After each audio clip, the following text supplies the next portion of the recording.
The first question comes from Abu Dhabi, our brother Firasat. He says that he's been looking into Islamic finance, and he says that, can I explain in simple terms, he has this point underlined, can I explain in simple terms the concepts of Muraba and Musharraka and Mudaraba, and also can I recommend some books on modern Islamic finance in the English language? So these are simple questions, inshallah ta'ala. So let us begin. وما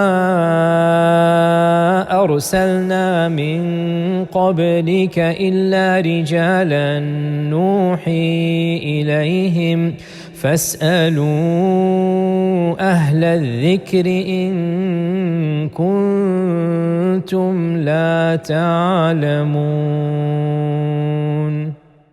Now, as I've said multiple times, that I have never claimed, nor do I view myself as a specialist in modern Islamic economics. I'm just a minor student of knowledge when it comes to the field of modern finance. And I always, whenever I talk about finance, I give you the opinions and positions of ulama, far greater authorities in this field, in the contemporary issues of finance. However, this question is an easy one because it deals with the classical definitions. Apparently, our brother wants to know how do we understand these terms, so that when we open up the books of fiqh or the modern Islamic finance text, that these terms can then be understandable. So inshallah, what I'm going to do is present these concepts in very simple language with illustrations that inshallah will be useful for the beginning student of knowledge. And of course, as I've said again multiple times, that modern Islamic economics and the fatwas related to it is a very, very interesting enterprise of how classical fiqh connects with modern fiqh, and why and how it is necessary for some areas, not all, but for some areas that we rethink through, because our modern economic system is so radically different from the way that bartering occurred 1,000 years ago, that you cannot open up any book of early Islamic law for the first 1,300 years and then expect to understand our modern day transactions. You have to extrapolate, you have to rethink through. And so these terms, mudaraba and musharraka and murabaha, these are terms that are found in early Islamic law that are now being used quite a lot when it comes to the issue of modern finance. And because of this, it is important that we understand the classical issues. So let us begin with the first term, murabaha. Murabaha, from the root rabaha, which means to profit, which means to make a profit. Ribh in the Arabic language means your profit. So if I purchase this water for $10 and I sell it for $15, my ribh, my profit is $5. So murabaha is the active engagement of making a profit. And what murabaha entails is an offer to buy merchandise at a set amount of profit. You make an offer to purchase a person's merchandise, and you state in the offer that I'm going to give you such and such a profit. However much your cost was, however much you spent on the initial investment, I will give you such and such a profit. A very simple example. Suppose I have come back from a faraway land and I have imported this product, okay? I say this is a product that I have purchased from a faraway land, and I've come back to my home country and I purchased it once again, let's say for $10, okay? Now, generally speaking, if you walk into a store and I have this item on display, you will not know the cost. I'm going to advertise it for $15, let's say, and it's up to you to buy or to not buy. The difference in murabaha is that you know the cost of the item, and you then add on to it, you tack onto it, the buyer, not the seller, the buyer tacks on the profit and says, I will give you a profit of 10% or of $10 for every bottle, whatever it might be. You tack on the profit and you make an offer to buy based upon a specific profit amount. And this transaction, so for example, I come and tell you, I purchased this bottle of water from, mashallah, it is from France, this one, okay? This bottle of water for, let's just say, $10, okay? And I come back to America. And you walk into my house or my merchandise store, whatever, and you know, and I have said that this bottle is $10. And you say, okay, I will buy all of your water bottles that you purchase for $10, I will buy it and give you a profit of $2 each. So you will be getting $12 for every 10, or $3, or I'll pay double. Doesn't matter how much profit you put on. This is called murabaha. So murabaha is an offer to purchase merchandise with a known amount or percentage of profit. You can do either amount or percentage. Amount means I'll give you $2 for every bottle more, or percentage, I'll give you 20% for every bottle more. This type of transaction is permitted by unanimous consensus of all the scholars of Islam. There is no problem whatsoever, because this is what would be the problem. Everybody makes a profit. You know, when you sell something, that's where everybody desires to make a profit. And if you yourself offer the profit amount, you yourself say, I'm going to purchase this for, $2 profit or 20% profit, why would that make it haram? Ibn Qudama in his Mughni says that this type of transaction, murabaha, this is jaiz, permissible, and there is no controversy over its impermissibility. In fact, he says, I don't know of anybody who even said it is disliked, who even said it is makruh. And so this is a completely permissible purchase. Now, obviously, the concept of murabaha has nothing to do with riba, because you are not taking a loan in the first place. I am selling you merchandise, and you come and I own the merchandise, and you come and you make an offer to purchase the merchandise. Now, riba would be I give you the money and then you pay back more money. That's a totally different concept, and of course there is no similarity between a real murabaha loan and between an murabaha transaction and between an interest-based loan. Now, you can also purchase in installments by unanimous consensus. There's no problem. If I were to say, hey, I'm selling this bottle for $15 and I purchased it for 10, you say, okay, I don't have 15, but can I pay $5 every month? So you will pay 5, 5, 5, no problem. This is completely permissible. And if you offer me the payment in installments and you offer me the profit, that too is completely permissible. So this is a bottle for $10. You know it's $10. You walk into my store, we're friends, we're acquaintances, or however reason you know it's $10, and you say, okay, I'm going to purchase this bottle for 15 and I'll pay you in installments $5 every month. This is the essence of murabaha. There is no problem whatsoever. So this is murabaha. Now, why is murabaha interesting in Islamic finance and modern Islamic finance and in purchasing houses and cars and whatnot? Well, because now we get to the whole issue of the gray area. Today's lecture is not about modern Islamic finance. I'm just going to link a little bit so you understand. I have given a much longer conversation with Dr. Hatim Al-Hajj. You can find this on our YouTube channel. Just Google it, myself and his name, and is modern Islamic financial transactions. I've also spoken to Dr. Akram Nadwi about modern Islamic finance and these so-called mortgage loans and whatnot. So you can listen to those lectures for more information. Nonetheless, a brief introduction to this, that why is murabaha mentioned when it comes to Islamic finance and houses? And that is because that some banks, they offer a type of transaction that is a modified murabaha. It's not the classical murabaha. They add some conditions, and this is where the gray area comes.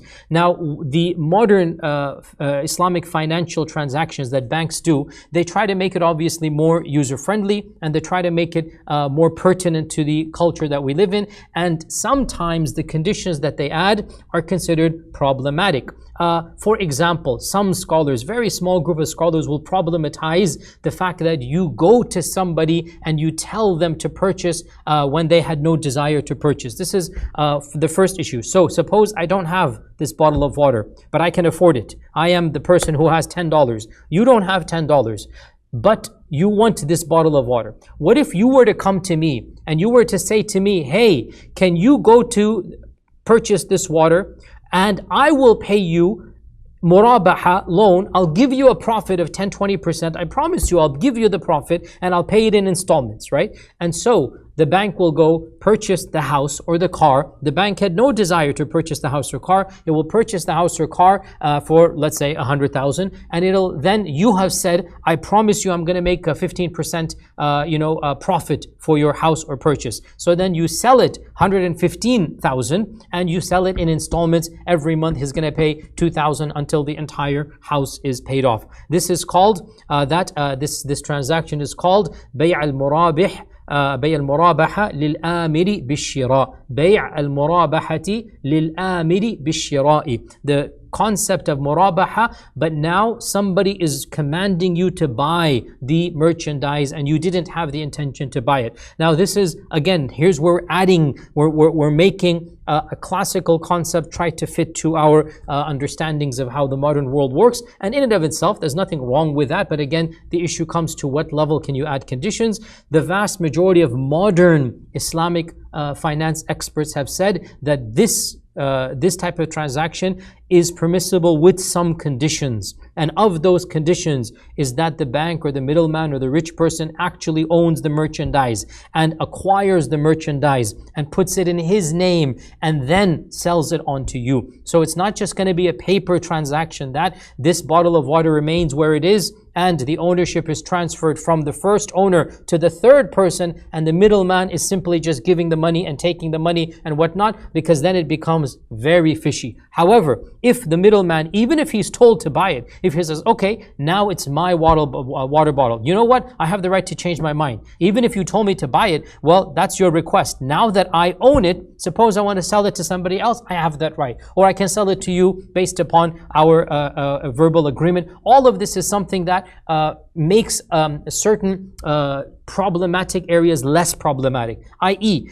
the fact that you own the property or you own the water bottle in the middle and then you have a second transaction to sell, it makes it much easier than if there was simply just a paper transfer from the first to the last. Also, of course, one of the biggest issues is that there should be no penalties on late repayment, and that is something that, of course, we don't believe in late penalties. So again, you can look up the different fatawas and different conditions that are put, but this is what murabaha is, and conceptually speaking, pretty much all of the fiqh councils of the modern world and all of the modern Islamic finance experts have said if the person goes to a middleman and asks him to purchase with the verbal agreement or even the written agreement that I'm going to purchase based upon a profit, as long as the middleman party actually acquires and then there's no haram conditions and clauses, and then they give the merchandise at the agreed profit in installments, that would be a permissible transaction. Wallahu ta'ala alam. Of course,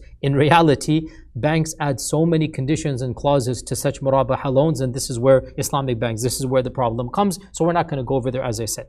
As for musharraka, Musharraka is a very broad concept, and it basically means a partnership, a financial partnership. So just like the word shirk, a partner with Allah, sharik is a partner, right? So musharraka is a business partner from the same concept of shirk, which is creating a partner for Allah subhanahu wa ta'ala. So the concept of shirk is to have any partner, sharaka, sharik. Sharik means your partner. So musharraka is a financial partnership where two or more people come together and they all invest in a project, and they then share the profit and the loss of the project. And again, no problem whatsoever. This is how the world works since the beginning of time, and it will continue to work. You want to, let's say, make a building and sell it for a profit, but you can't afford to make a building on your own. You can't afford to buy the land. You come together with 10 of your friends and you say, okay, let's all put together 50,000.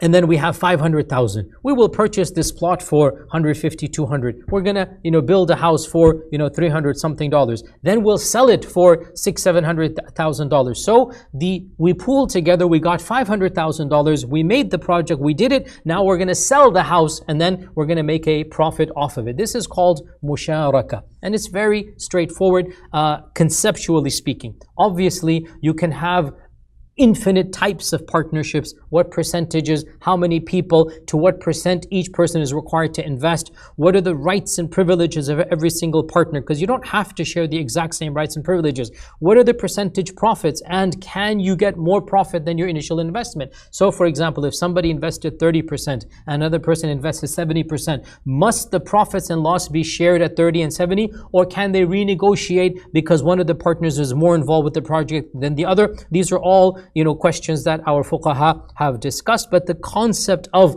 musharraka is something that there should be no controversy over, and there is no controversy. Theoretically, the concept of musharraka, i.e. multiple people coming together and forming a business ventureship, or partnering, I should say, on a business ventureship, this is called musharraka. And it becomes problematic once again when you start adding many conditions, and the person who's basically, in this case, the financial institution, the bank, is adding so many conditions that essentially they're almost guaranteed, or perhaps they are absolutely guaranteed to never make a loss, in which case there is no question that any time you have a business partnership in which there is the potential for loss for one side and not the potential for loss for the other, there is no question that that entire enterprise is extremely shaky, if not outright forbidden, because there is a principle in Islamic law, al-ghunmu bil-ghurmi, that when there is a chance for having a profit, there must also be a chance for having a loss. There cannot be guaranteed profit for any of the investors, or else you are walking into a land field of interest. The point of interest, the reason why riba is haram, is because the rich are guaranteed to get richer, and the Sharia does not allow that to happen. When people come together for a partnership, the goal and desire is for profit, but there should be a risk of loss, and that risk of loss, here's the key point, must be shared, not necessarily equally. The one who invests 10% is not going to be like the one who invests 90%, but even the 10% person, there must be the percentage of loss. It could be 10%, it could be less or more, depending on the agreement. But the problem comes again when the third party, in this case the Islamic banks or whatnot, they add so many conditions that sometimes it becomes basically a guarantee almost. So how does it work? Again, I'm being very simplistic here. Again, this is not a lecture on modern Islamic finance, but our brother wanted the basics, the summary. That much inshallah we can do in this lecture. So how do Islamic banks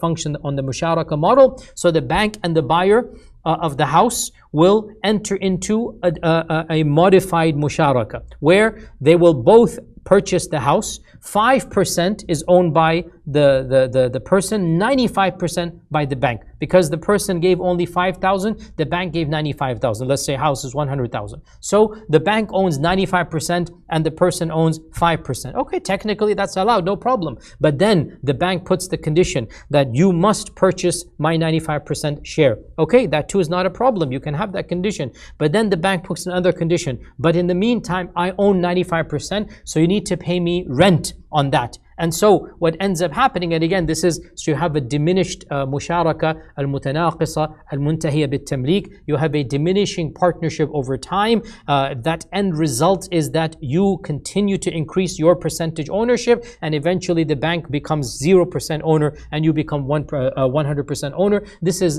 called diminished partnership that ends in complete ownership of the house. This is one of the most common mechanisms of the modern Islamic banks when it comes to Islamic financing. And again, some scholars allow it, some scholars don't allow it, and again why and whatnot is besides the point of this. However, theoretically, Musharraka is a very simple contract and there should be no problem. The problem comes when you keep on putting conditions such that one of the parties, in this case the Islamic bank, is pretty much guaranteed in some cases to make a profit. And anytime the bank is guaranteed to make a profit and you are not guaranteed to make a profit, you could become a loss or whatnot. This is really pretty much open shut case that in such scenarios the bank is basically co-opting a mechanism of riba. You need to be careful for that. But again, I'm not speaking about every single contract. There are some musharaka contracts with Islamic banks that there's much more leeway and they're much better and they have conditions that are reasonable. So again, this is not a topic on modern finance. You wanted to know musharaka, I told you what is musharaka.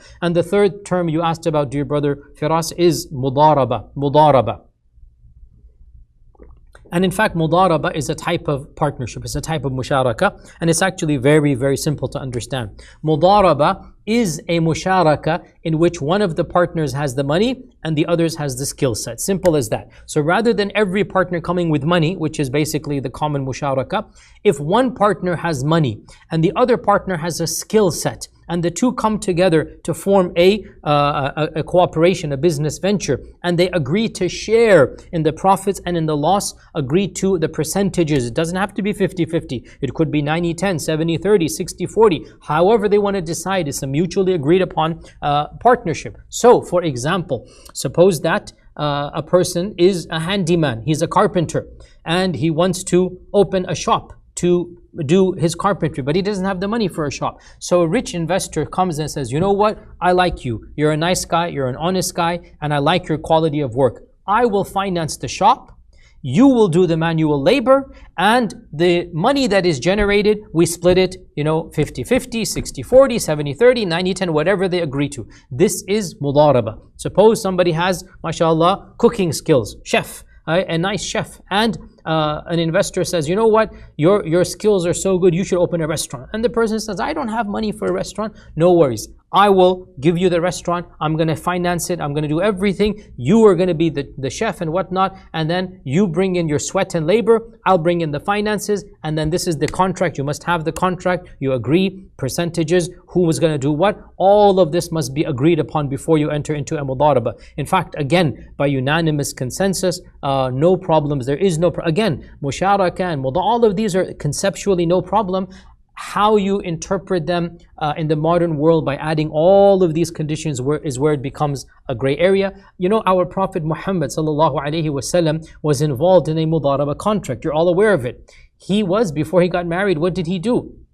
Khadija radiallahu anha, she approached the Prophet ﷺ and she said, I'm looking for a business partner. I'm looking for somebody who's going to take my caravan to Bilad al-Sham and manage and barter and negotiate and make a profit. And that person, some reports say, keep a third and I'll take 2/3. Okay, so this is mudaraba. This is exactly what mudaraba is. Our Prophet sallallahu alaihi wasallam and Khadija has the wealth. Our Prophet sallallahu has the honesty and the skill set and bartering and negotiating. So Khadija gave the wealth to the Prophet sallallahu. The Prophet sallallahu went to Bilad al-Sham and he bartered, negotiated. He came back with a massive amount of profit. He gave the percentage to Khadija. He took the percentage guaranteed to him, and Khadija was so impressed at his honesty and his bashfulness and whatnot. The rest, as they say, is history. And the concept of mudaraba, again, there is no difference of opinion. By ijma', it is allowed as long as one side gives a known amount, the other side does the specified job, and the profits are split according to an agreed upon percentage between them. You cannot split profits by a number. In this case, mudaraba, you cannot say $100 because you do not know. If you say $100, you're paying him a wage. If you say $100 a day, that's a salary. That's not mudaraba. That's a different type of contract. Mudaraba is you are sharing the profit and loss, and you're sharing based upon percentages, and each party comes to the table, one with the money and the other with the skill set. Now again, when I say one, it doesn't have to be one. It can be 10 people, 5 of them with money and 5 of them with skill sets. The point is that mudaraba is that type of contract where not everybody is bringing money, and there must be a known percentage, a known amount of work, everything. There cannot be any unreasonable unknown. However, once again, what happens once again is that in our times, sometimes conditions are placed that basically make it an interest loan. So for example, the bank says to the chef that, okay, if you make a profit, we're going to get 70% of the profit. However, if you make a loss, then you must pay us back. We invested 100,000, you must pay us back 100,000. For example, just giving a hypothetical example. If the bank puts this condition, it is not mudaraba, it is an interest loan. Because you cannot place a condition that you're guaranteed to get your money back. The point is, and this is the whole difference of the philosophy between Islamic finance and between the modern financial world. Islamic finance, because there is a chance of loss, you are going to raise the bar of critical thinking and of making sure you're getting it with the right person. You're going to do your research and due diligence. If you have the money and you are looking for somebody to make some profit, you're going to make sure you find the right person, the honest person, and then you will face the consequences if you made a mistake. However, banks, they don't care. They don't care if you have bad credit, no credit. They maybe even want you to fail because they're going to confiscate. You're going to go on the street. They're guaranteed their money. And by the way, the whole 2008 crash and complex, the whole industry that crashed here in America is because of this issue. That the banks knew that they're giving loans to people who could not pay them back, and they didn't care because from their perspective, they're going to get rich off of that. And the system is a massive Ponzi scheme, but I don't want to go there. Let's stop it there right now. Point being that you cannot, play with economics in this fashion without getting blowback, and that's what happened in 2008. In the Islamic Sharia, you do not enter into such types of transactions where there is a guaranteed profit. On the contrary, there must be a genuine risk. And so, if you invest 100,000 in a good, qualified carpenter or a chef or whatever, and for whatever reason his carpentry doesn't sell, you know what, the both of you are going to have a loss. He's going to lose all of his time and effort. You're going to lose your money or a portion of your money. That's the loss that happens. That's the whole point here, and that's why such a transaction becomes halal. Anytime you eliminate the risk and eliminate the chance of loss to one party and not to the other, then you are walking into the room of riba, of interest, and that is not something that our sharia allows. So to conclude here, and as I said, by the way, you can use this as a litmus test. Anytime you have a partnership, a group of people in which the more powerful and the one that's basically the elephant in the room, let's say, or the 800-pound gorilla, as they say, right? Anytime you have a partnership in which one person, typically the most powerful one, is guaranteeing that they're never going to make a loss, and others have a chance of making a loss, then take this as a litmus test that what you're looking at is not a business partnership. It is in fact a mechanism, a hiyala, to overcome something that is haram and to try to make the haram halal, and that is a type of riba. There must be a genuine risk of loss upon all parties. Not all the same. For example, if somebody invested 90% and the other person invested 5%, the loss is going to be different. The 5% is going to lose less, but there must be the chance of loss. So mudaraba is the business transaction in which one person brings skill set and the other person or the other partners bring the money. To conclude this first question, what we see about modern Islamic finance is that they take these models that are found in our rich heritage, and they understand that these models, they need to be modified, conditions needed to be added, the context needs to be refined, and they then present them to the end user. And in this process of refining and adding conditions, which overall is what fiqh is all about, contextualization and looking at your circumstance, some of our scholars allow some things, other scholars do not allow them, and this is where the gray area becomes. And so you can find out more about that by listening to lectures on modern Islamic finance,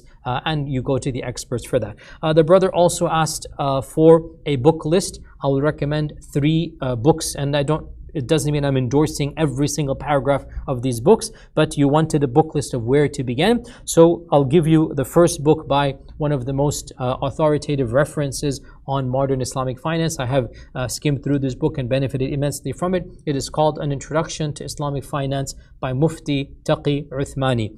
An Introduction to Islamic Finance by Mufti Taqi Uthmani. Mufti Taqi Uthmani is one of the world-renowned specialists in Islamic finance. He is from Pakistan, and his father was the Grand Mufti of Pakistan as well. And so, this book has been translated to English, and you will find it on Amazon. So this is definitely a book that I encourage you to read if you're interested in modern Islamic finance. Another one, actually written by a non-Muslim, but I found it to be very simple and very user-friendly, and it's something that non-specialists will benefit from, and he's simply gathering together the simple facts. It is called Islamic Finance in a Nutshell, a guide for non-specialists. Islamic Finance in a Nutshell, a guide for non-specialists by Brian Kettle, K-A-T-T-E-L, Brian Kettle. Islamic Finance in a Nutshell, a guide for non-specialists. If you want something a little bit more in-depth and a little bit more specialist, then one book that I can recommend overall, and again, doesn't mean I agree with everything, and who am I to disagree? I'm simply saying this is one of the authoritative references. It is an edited volume by Tariq al-Diwani, edited, so he has a whole bunch of different articles and different chapters from different authors, and it is called Islamic Banking and Finance. And this is more of a in-depth work. So this is not something I'd recommend for the first user, initial user. Rather, if you've read some basic books or you have a background in finance and you know classical or basically mainstream finance, then you go to the more advanced book, and this is one of them, Islamic Banking and Finance by Tariq al-Diwani. Now again, there are many books out there. I don't mean to discourage you from other books, but you asked me my opinion, and these are books that I have some experiences, especially the first one, Mufti Taqi's, is a standard introduction to the topic, and Allah subhanahu wa ta'ala knows best. يا من أجبت دعاء نوح فانتصر وحملته في فلكك المشحون يا من أحال النار حول خليله روحا وريحانا بقولك كن